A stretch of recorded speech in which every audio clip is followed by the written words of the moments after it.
Hello students, Shrimati Mohini देवी Tapadia girls college Jaswantgarh के इस YouTube channel पर आप सभी का हार्दिक स्वागत है। हम पढ़ रहे हैं कॉर्पोरेट अकाउंटिंग और कॉर्पोरेट अकाउंटिंग में आज की क्लास से हम नया चैप्टर शुरू करेंगे, अमेलगमेशन ऑफ कंपनीज, कंपनियों का एकीकरण। इस चैप्टर में आगे बढ़ने से पहले हम एकीकरण का अर्थ समझेंगे कि एकीकरण किसे कहते हैं। एकीकरण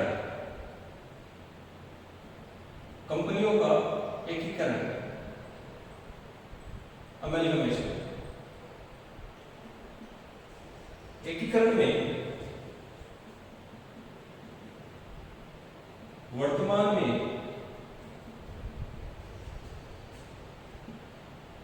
कार्य कर रही दो या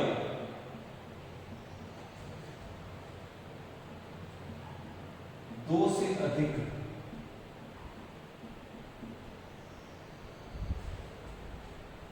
कंपनियों का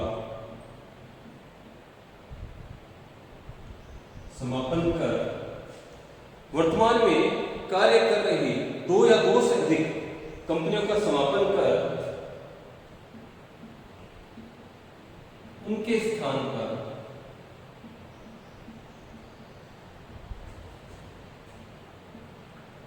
एक नई कंपनी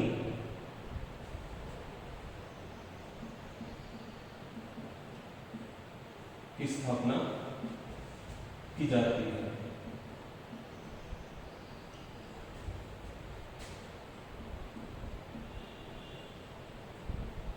जिससे एक नई कंपनी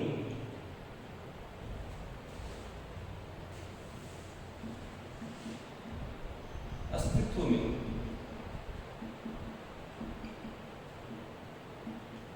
आ जाता है।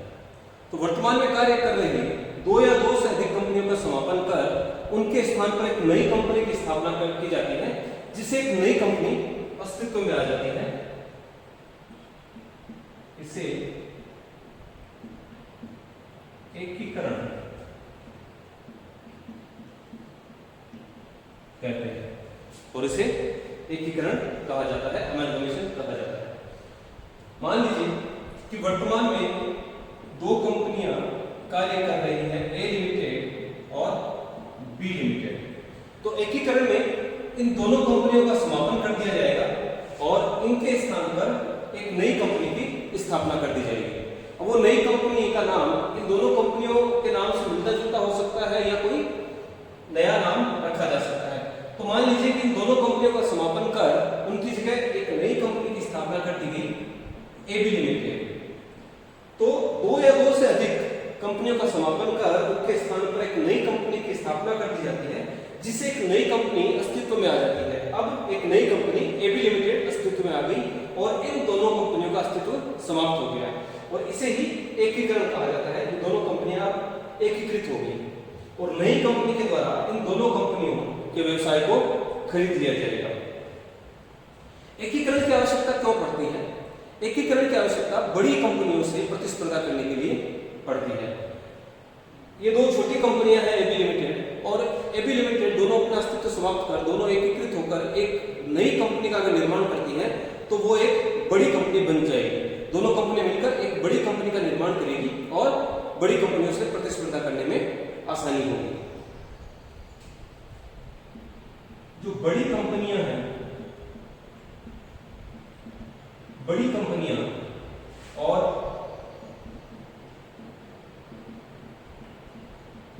छोटी कंपनियां बड़ी कंपनियों से प्रतिस्पर्धा नहीं कर सकती, क्योंकि बड़ी कंपनियों को जो बड़े पैमाने का उत्पादन है उसका फायदा मिलता है। बड़ी कंपनियों के पास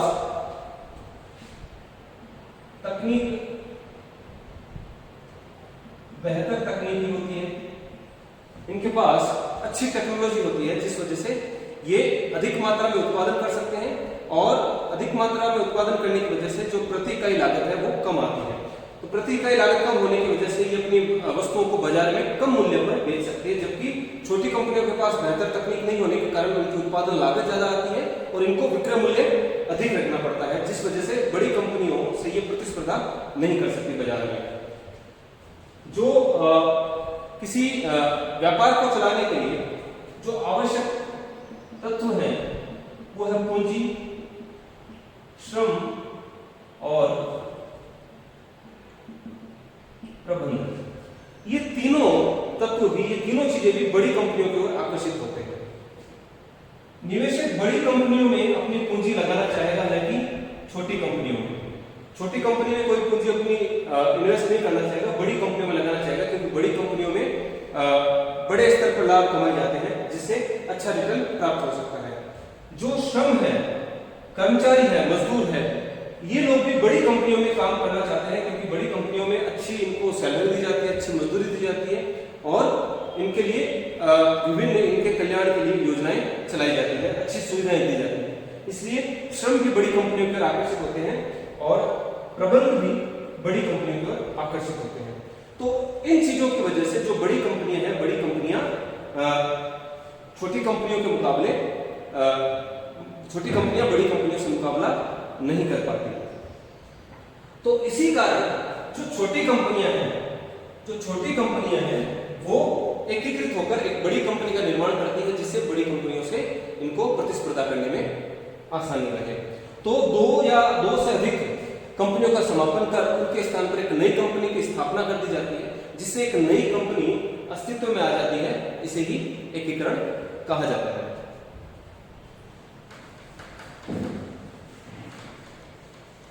एकीकरण का एक दूसरा प्रारूप है संविलयन। पहला है एकीकरण, दूसरा संविलयन, एब्जॉर्प्शन। संविलयन में भी जो कंपनियां हैं आपस में मिलकर एक बड़ी कंपनी का निर्माण करती हैं, लेकिन सम्मिलित होने वाली कंपनियों में से किसी एक कंपनी को छोड़कर बाकी अन्य कंपनियों का समापन कर दिया जाता है। उदाहरण के तौर पर मान लीजिए कि दो कंपनियां हैं, सम्मिलयन में ए लिमिटेड और बी लिमिटेड। इन दोनों में से किसी एक कंपनी का समापन कर दिया जाएगा और वो कंपनी दूसरी कंपनी में सम्मिलित हो जाएगी, मिल जाएगी। तो किसी एक कंपनी के अस्तित्व को बचाए रखा जाता है, किसी एक कंपनी का समापन नहीं किया जाता, बाकी अन्य सभी कंपनियों का समापन कर दिया जाता है। तो मान लेते हैं कि बी कंपनी एक ए लिमिटेड की तुलना में छोटी कंपनी है, आर्थिक दृष्टि से कमजोर कंपनी है, जबकि जो ए लिमिटेड है वो आर्थिक दृष्टि से मजबूत कंपनी है। तो बी लिमिटेड का समापन कर दिया जाएगा और बी लिमिटेड ए लिमिटेड में सम्मिलित हो जाएगी।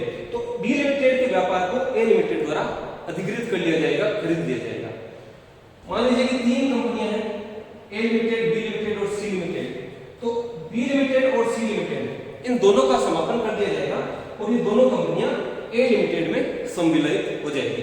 तो एकीकरण और सम्मिलयन में फर्क यह है कि एकीकरण में दो या दो से अधिक कंपनियों का समापन कर दिया जाता है, यानी एकीकृत होने वाली सभी कंपनियों का समापन कर दिया जाता है और उनके स्थान पर एक नई कंपनी की स्थापना कर दी जाती है।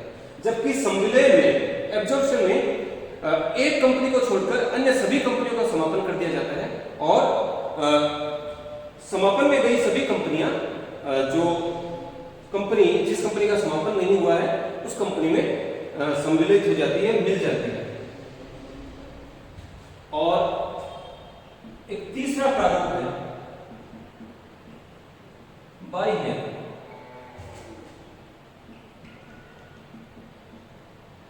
पुनर्निर्माण, एक्सटर्नल रिकंस्ट्रक्शन। बाह्य पुनर्निर्माण में केवल एक ही कंपनी होती है और वो अपना अस्तित्व समाप्त कर एक नई कंपनी में परिवर्तित हो जाती है। मान लीजिए कि कंपनी है ए लिमिटेड, ये कंपनी अपना अस्तित्व समाप्त कर एक नई कंपनी बन जाती है। मान लीजिए ए लिमिटेड की जगह एक नई कंपनी ए लिमिटेड बन जाती है। तो बाह्य पुनर्निर्माण में केवल एक ही कंपनी होती है और ये कंपनी अपना पुनर्निर्माण करती है, रिकंस्ट्रक्शन करती है। तो ये कंपनी अपना अस्तित्व समाप्त कर कोई नई कंपनी स्थापित करती है और पुरानी कंपनी से मिलता जुलता नाम ही नई कंपनी द्वारा रखा जाता है। तो पुरानी कंपनी का नाम मान लीजिए ए लिमिटेड था, तो नई कंपनी ए लिमिटेड या AB लिमिटेड, ऐसा कुछ नाम पुरानी कंपनी से मिलता जुलता नाम ही रखेगी, जिससे पुरानी कंपनी की ख्याति का फायदा नई कंपनी को प्राप्त होता रहे और पुरानी कंपनी के व्यवसाय को नई कंपनी के द्वारा खरीद लिया जाएगा। तो ये जो तीनों प्रारूप हैं, ये तीनों मिलाकर ही एकीकरण कहलाता है। तो एकीकरण, अमेलगमेशन, एब्जॉर्प्शन, एकीकरण में दो या दो से अधिक कंपनियों का अस्तित्व समाप्त कर दिया जाता है और उनकी जगह एक नई कंपनी की स्थापना कर दी जाती है।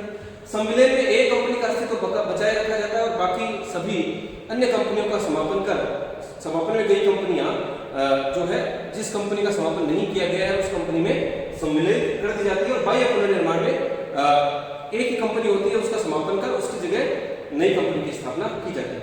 तो ये तीनों ही जो प्रारूप है ये सम्मिलित रूप से एकीकरण कहलाता है। तो इस चैप्टर में जब हम कंपनियों का एकीकरण पढ़ेंगे तो इसमें हम एकीकरण, संविलयन और बाह्य पुनर्निर्माण तीनों इस चैप्टर में हम पढ़ेंगे।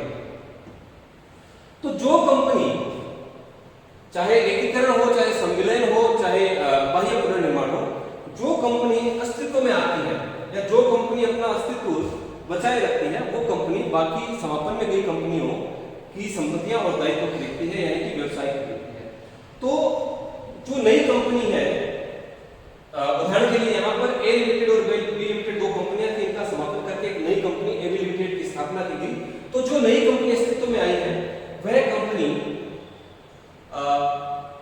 यह कंपनी पुराने कंपनियों के व्यवसाय को खरीदेगी, इसलिए नई कंपनी क्रेता कंपनी कहलाती है।